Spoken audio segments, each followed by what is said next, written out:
حضرت صلی اللہ علیہ وآلہ وسلم بدر کے دن قریش کے 24 سرداروں کو لاشوں کو بدر کے کنویں میں سے ایک گندے ناپاک کرنے والے کنویں پھینک دینے کا حکم دیا، اور آن حضرت صلی اللہ علیہ وآلہ وسلم کا قاعدہ تھا جب کسی قوم پر غالب آتے 3 راتیں وہاں گزارتے۔ بدر کے دن بھی ایسے ہی ہوا۔ تیسرے دن آپ صلی اللہ علیہ وآلہ وسلم حکم دیا، اونٹنی پر زین کسا گیا، پھر آپ چلے، آپ کے ساتھ اصحاب بھی چلے۔ وہ سمجھے شاید آپ صلی اللہ علیہ وسلم کام کے لیے جا رہے ہیں، خیر آپ چلتے چلتے اس کنویں کے منڈیر پہ کھڑے ہوئے اور قریش کے کافروں کو نام بنام آواز دینے لگے، ان کے نام لیتے، ان کے گناہوں کو فرماتے، فلانے کے بیٹے، اب تمہیں اچھا لگتا ہے کہ تم اللہ اور اس کے رسول کا فرمان مان لیتے، ہم سے جو جس ثواب کا اجر کا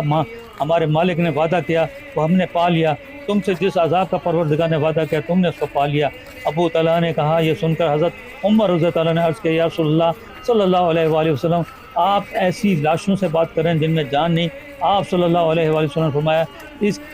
کی جس کے ہاتھ میں جان محمد کی قسم، جان ہے، میں اس کی قسم ہے، جو باتیں کر رہا ہوں وہ ان سے زیادہ نہیں سنتے، انہی کے برابر سنتے ہیں۔